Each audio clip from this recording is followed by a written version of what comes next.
Hello, dear listener. Thanks for joining me on today's reflection. Would you take a deep breath with me to start?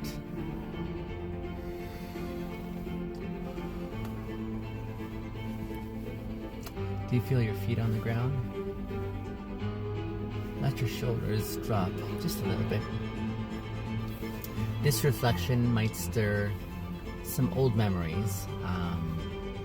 It might bring up moments you haven't thought about in a long time. So my encouragement again is let's go slow. Let's be gentle, let's be kind to ourselves, because today we're exploring something a bit vulnerable. And the question we're exploring is, in what ways has past rejection or abandonment shaped how you approach relationships now? So this is sacred ground, isn't it?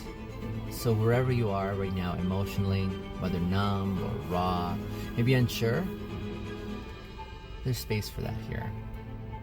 The walls you built once that kept you safe and maybe protected you then, maybe what's keeping love out now. So let's listen to what these walls have been trying to tell you for some time. Start with noticing how your body responds to the following word. Rejection.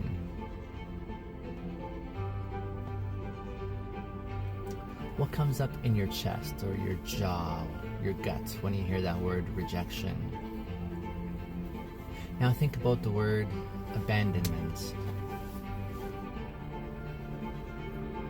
Has there been a time in your life, emotionally or physically, where you felt left or overlooked or even unwanted?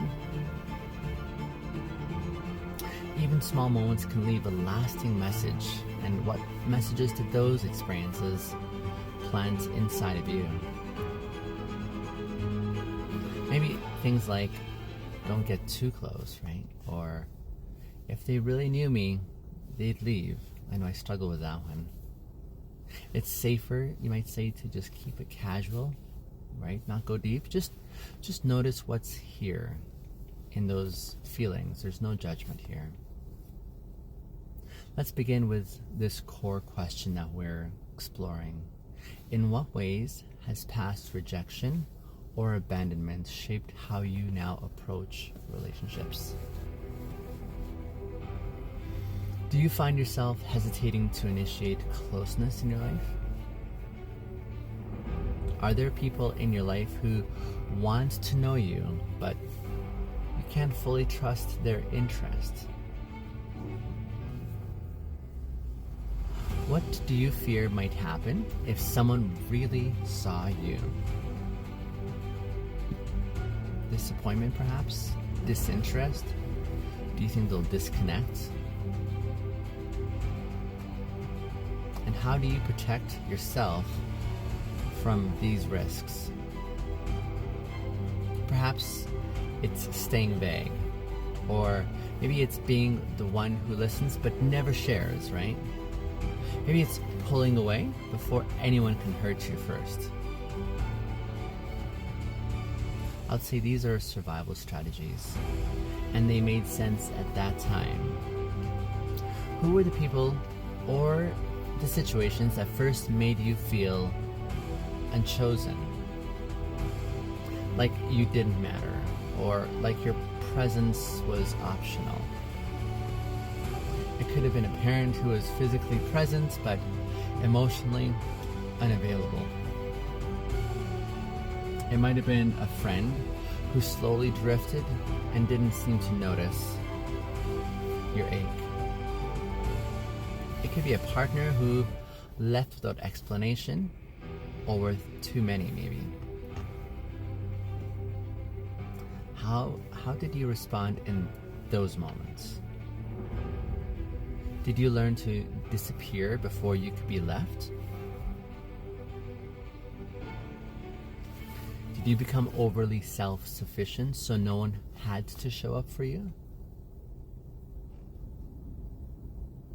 What patterns started then that you still carry now?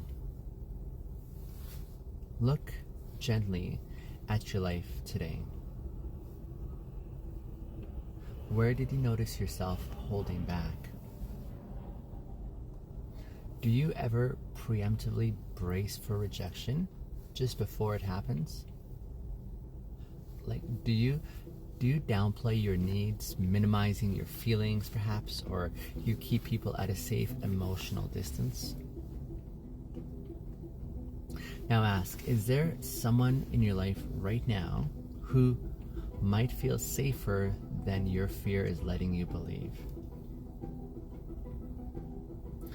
Well, what would it feel like to just let them in, even just an incremental bit more? If all of this feels overwhelming or hard to name, maybe try these questions maybe. What would I say to a friend who had my same history? You'd probably say something kind, right? Something spacious, right? Something like, of course you feel that way. I'm so sorry you had to learn that love wasn't safe. Now ask, what does the part of me that got hurt back then still need to hear now? And finally, what does safety in connection look like for me today? Not perfect safety per se, but enough safety just to try, to risk again, even in the small ways. Let's take one more deep breath together, shall we?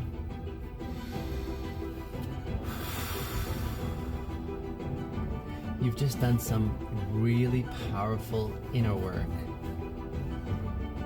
Ask yourself, what did I learn about how I move through relationships? And what am I ready to release even just a little bit today?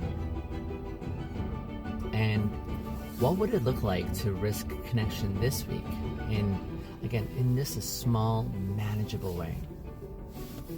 Maybe that's maybe it's telling someone that you appreciate them, or perhaps it's letting a check-in turn into an honest share, or maybe it's writing a letter to your younger self saying you're not the reason they left, and you never were.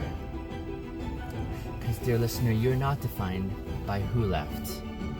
You're not destined to be unloved, and you are allowed to try again. And when you do, it won't be the same place. It won't be from the same place or at the same place, because you're wiser now. You are softer, you're stronger. Thank you for being here with me in this reflection today, and thanks for, again, being courageous. Thank you for being brave, and thank you for not giving up on love.